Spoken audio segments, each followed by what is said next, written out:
that. Now we talk about memory testing. First of all, we have to understand how memory testing it is different from the normal logic circuit testing. In memory, actually, we are having a regular structures which are arranged as cell arrays. So they are more regular in nature, and the number of the components, they are many as compared to what we talk about normal logic circuits. Okay, because we require a lot of memory otherwise.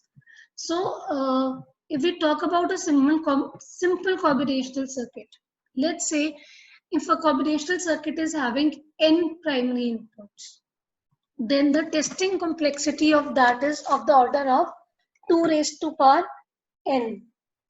Okay, minimum. Okay, so if you can well imagine, if we are having 64 inputs and the speed of the clock at which we are testing is 1 gigahertz, how much of time it will take? Similarly, if we talk about a sequential circuit in which we have n inputs and m flip-flops, the testing complexity it is of the order of 2 raised to power n plus m. Again, if we are using a 1 gigahertz clock, you can understand how much of time it would be taking. So this necessitates the need of fault models and test generation techniques. In the combination, we have seen that we have stuck-it fault models, and in case of sequential also we have seen this time frame expansion, and all these methods, they have been there for testing. But when we talk about memory, memory is at the different levels in a system. The smallest and at the top is the register, which is made up of flip-flops. So it is the fastest memory, and it is with the processor itself. Next we come to is cache. Cache is nothing but your SRAM. Again, it is faster, but it requires good amount of area and power, because we need to have six more cells. They make up one SRAM cell. And then we have DRAM. DRAM, because a capacitor will take a very little space as compared to 6 MOS cells or flip-flops. So it is more densely packed. That is what comprises my main memory. And finally, the secondary memory, that is the hard disk storage. So typically, if I'm talking about a memory in the system, or I'm talking about testing a memory, it is something like this. Now, this is a typical structure which is which is just depicting any RAM structure. Okay. So typically an SRAM structure we are going to have, in which we have cell arrays, we have column decoders, we have buffers, we have sense amplifiers and all.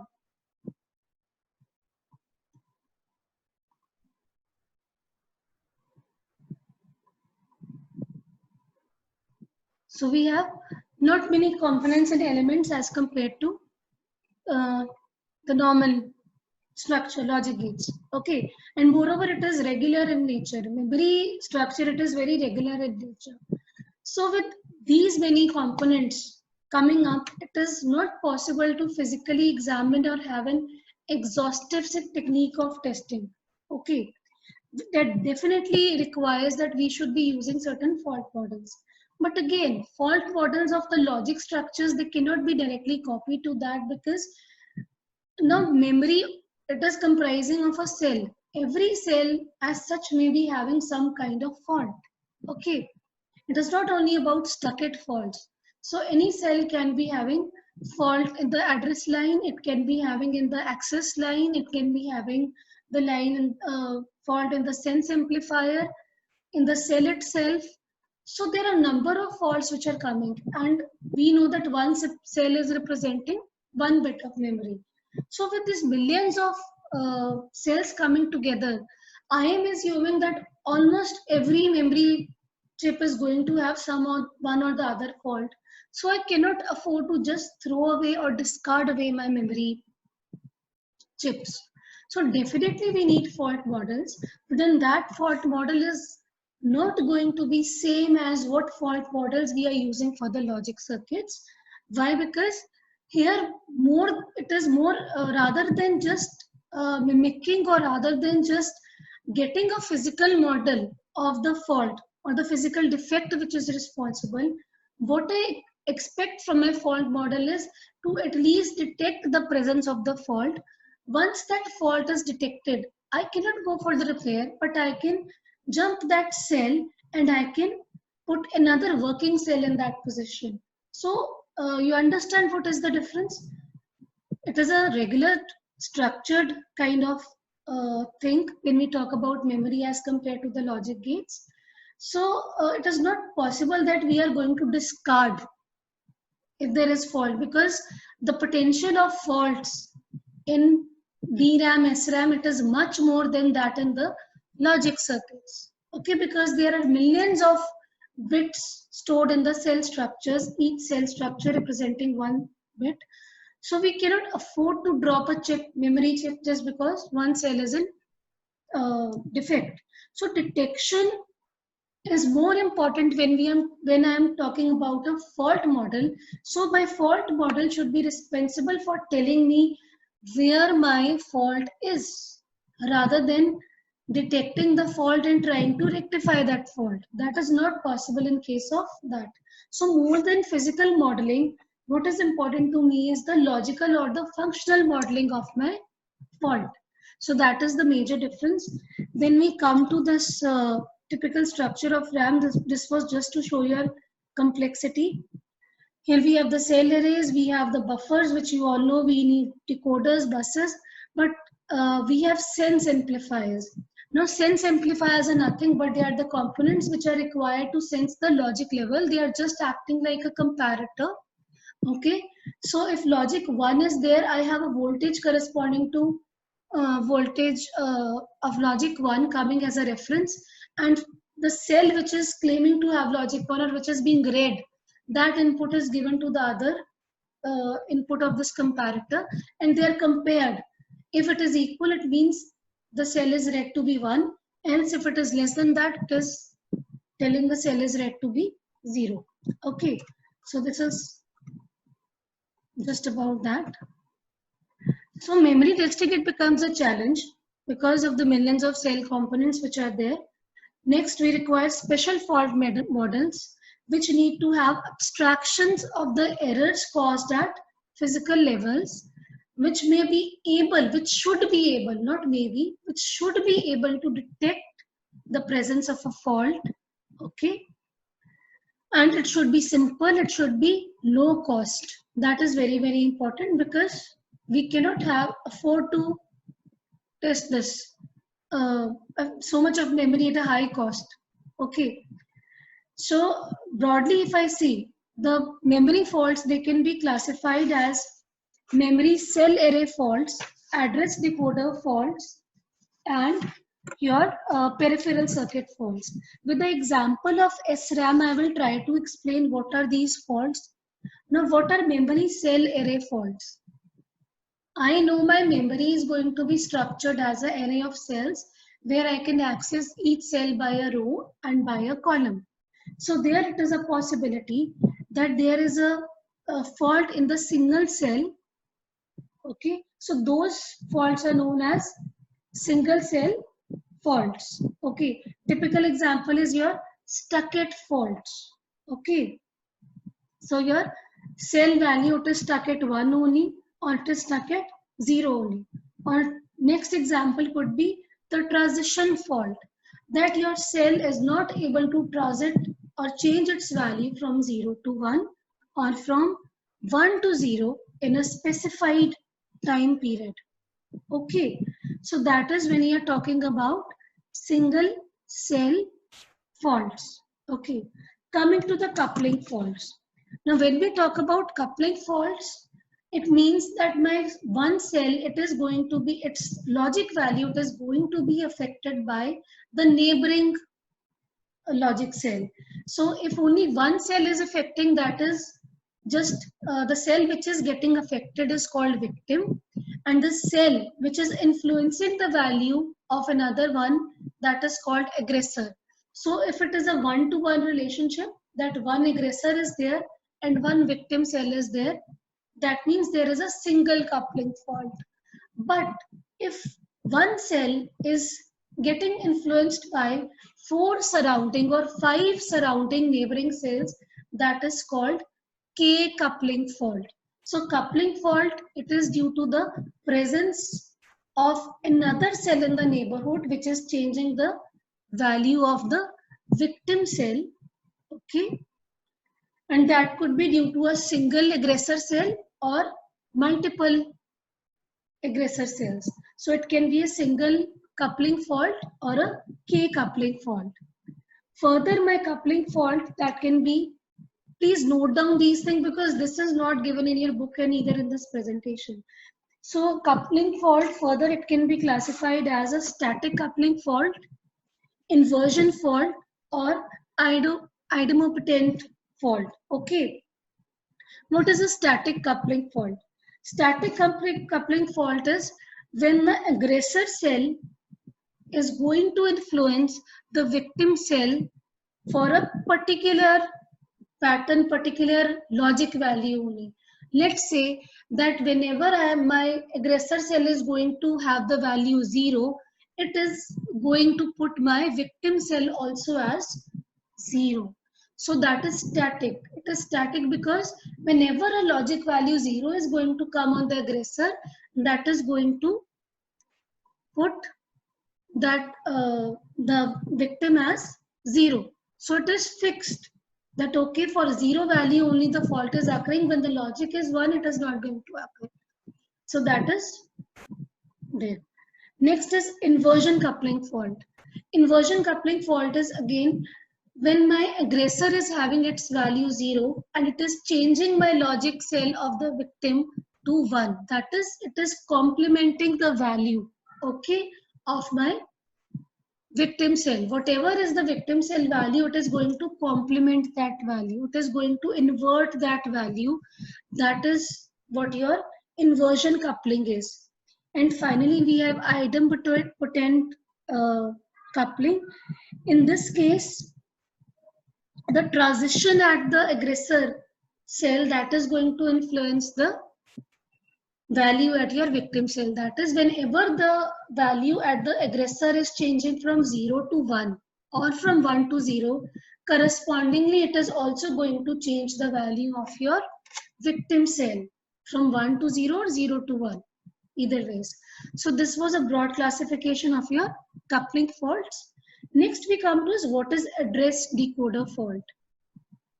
When we are going to talk about the address decoder fault, we are going to come to this structure.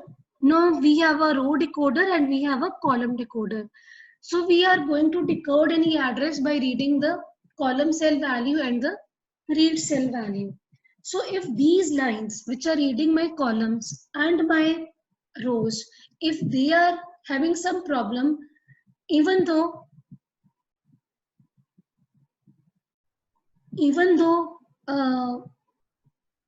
the cell in itself may not be having a problem, but the access mechanism which is coming through these decoders, through address decoders, they lead to a problem.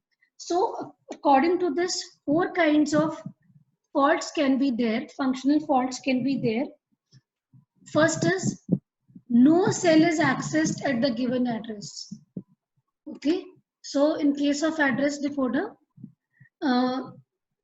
so let's say there is a memory which can be accessed from 000 to FFF. Okay, so I have these many memory locations, and by address it corresponds to 2000H as the memory location. So though my address it corresponds to this memory location 2000H, but I am not able to access any cell value. It is not leading to any cell value where the value can be read. So that is one type of address decoder fault. That is, no cell is accessed at the given address. Second is, a particular cell is not getting accessed. Okay, it means that otherwise my access mechanism is fine, all my addresses they are getting decoded, but only let's say I'm not able to access 0001H memory location. This particular memory location is going to give me a faulty value. It is storing the value 1, but it is always showing me 0, or it is showing me the status of the neighboring cell. It is not getting accessed. So that is second kind of error. Third is multiple cells are being accessed by at a single address. That is, my address is a single address. It is 001, but the value it is changing because it is reading 001, 2, and maybe 00. So neighboring cells, they are being read. That may lead to changing values of what we are getting at the output because it is not stable at a particular address.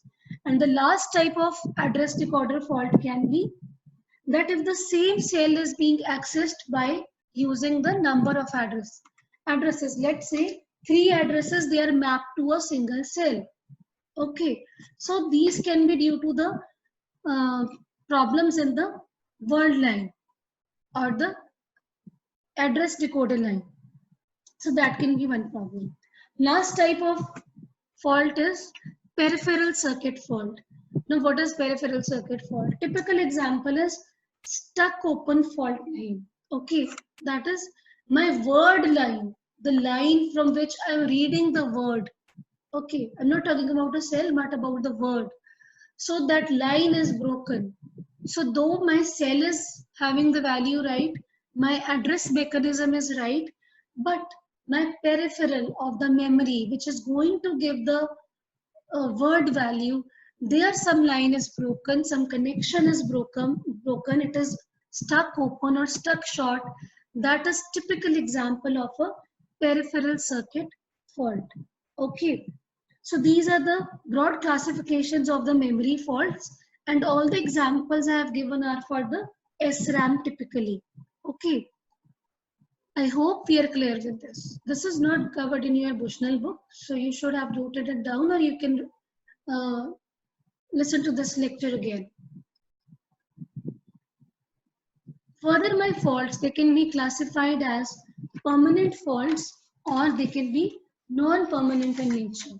When I talk about permanent fault means they are more deterministic in nature. They are going to be there. Like my stuck at fault line, I know how to model them on any particular line.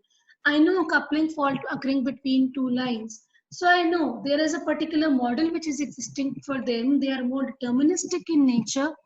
So if the same thing happens, if like any particular line is stuck at 1, so every time I'm going to give 0, I'm going to get a faulty output. So they are going to behave in a similar manner always. Their behavior is predictable. So that is what we are having, permanent faults. And the common mechanisms which will be responsible for such things are, let's say missing connection is there, broken wire is there, broken component is there, corroded connection is there, chip logic error is. So these are the mechanisms which are responsible.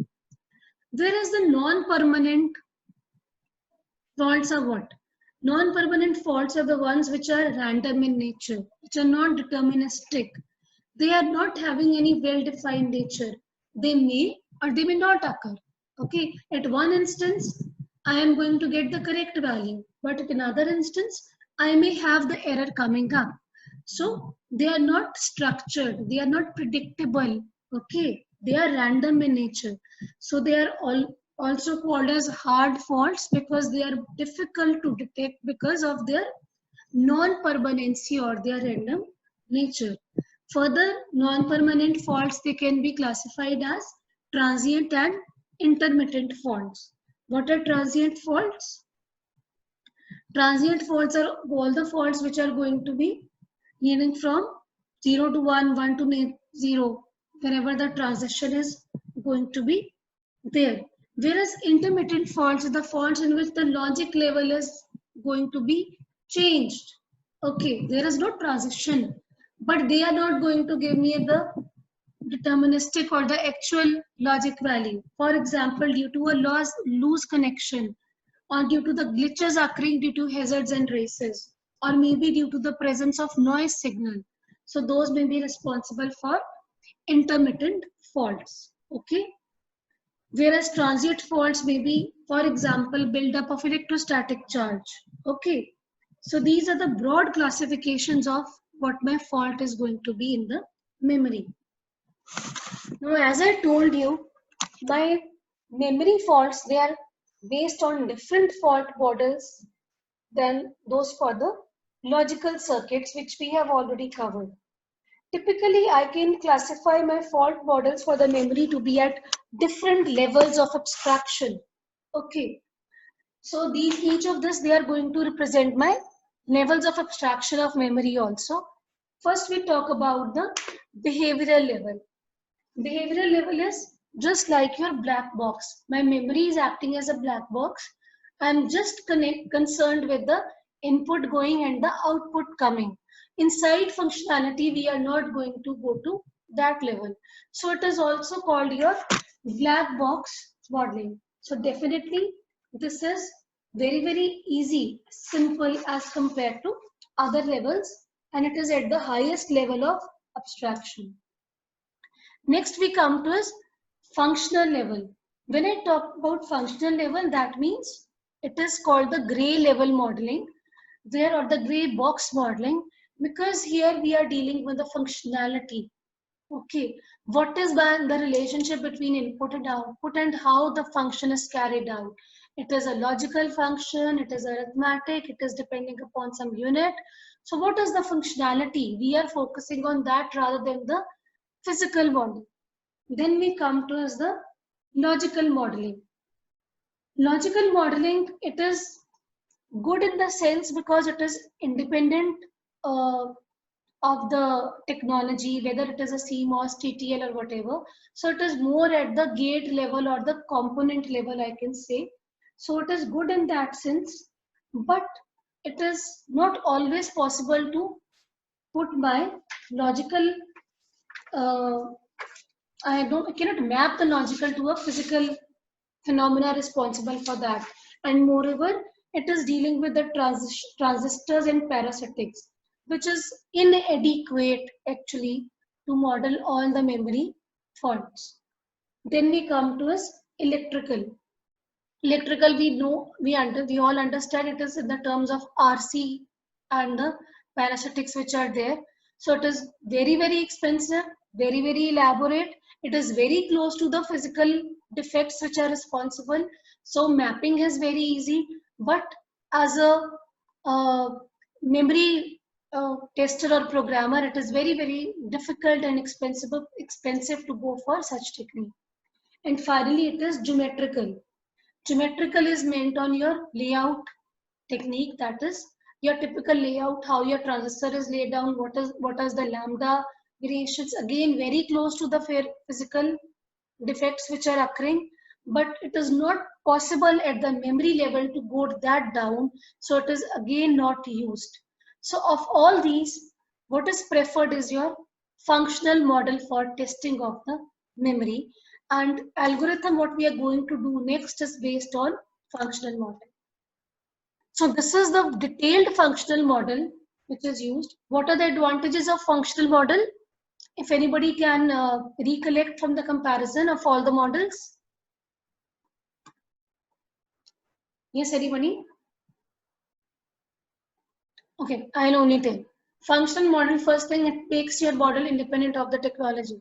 So whether you're doing it for CMOS, for whether you're doing it for 180 nanometer, 100 nanometer, whatever, so you can just focus on that. So it is at a higher level of abstraction than your technology. Second is, it is going to deal with the functionality.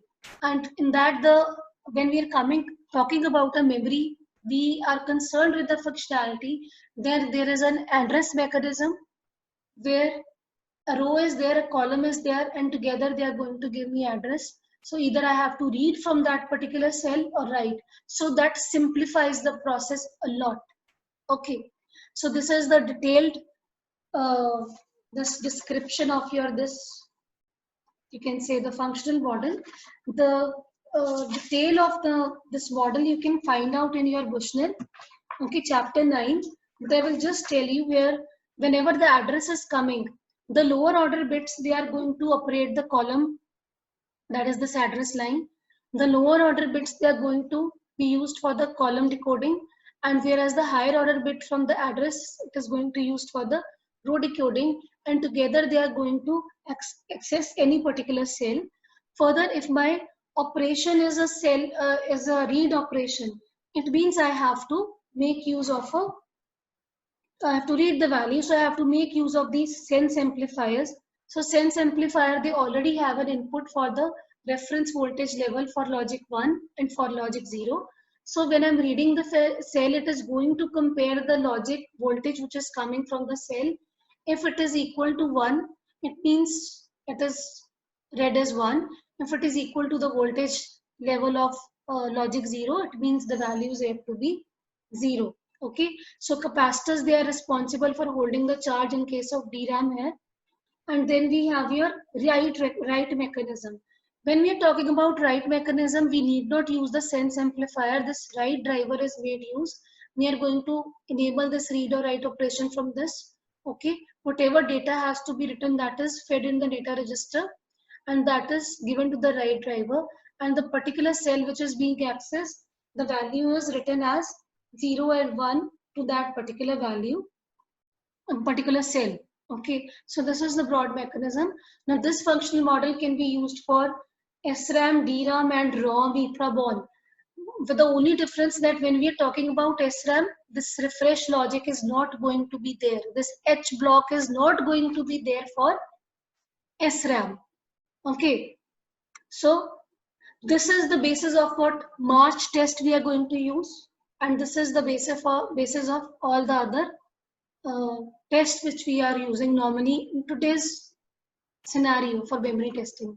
I should tell you one thing, though we have different memory testing techniques, but when we talk about sequential circuits, normally all the techniques, though we have done time frame expansion, simulation based, all these models, they are not that good as they work for combinational. So we always depend upon BIST and the scan based method for memory testing. So though we are doing these techniques, but eventually for 100% coverage, or you can say more reliability, we always depend upon BIST techniques for your and the scan based techniques for your memory and the sequential circuit testing. That should be always remembered. Okay, so this is relatively a simple model. Okay, now why we have simplified the model? Because when it was a detailed model, there were numerous faults which were possible. Stuck-it fault was there, transition fault was there, coupling faults were there, intermittent faults were there.